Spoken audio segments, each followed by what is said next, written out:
نانک: قوم نے پیغام گوتم کی ذرا پرواہ نہ کی، قدر پہچانی نہ اپنے گوہر یکداں نہ کی۔ آہ بدقسمت رہے آواز حق سے بے خبر، غافل اپنے پھل کی شیرینی سے ہوتا ہے شجر۔ آشکار اس نے کیا جو زندگی کا راز تھا، ہند کو لیکن خیالی فلسفے پر ناز تھا۔ شمع حق سے جو منور ہوئی وہ محفل نہ تھی، بارش رحمت ہوئی لیکن زمیں قابل نہ تھی۔ آہ شودر کے لیے ہندوستاں غم خانہ ہے، درد انسانی سے اس بستی کا دل بیگانہ ہے۔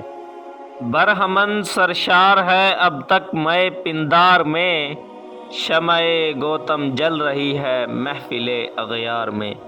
بت کدا پھر بعد مدت کے مگر روشن ہوا، نور ابراہیم سے آذر کا گھر روشن ہوا۔ پھر اٹھی آخر صدا توحید کی پنجاب سے، ہند کو ایک مرد کامل نے جگایا خواب سے۔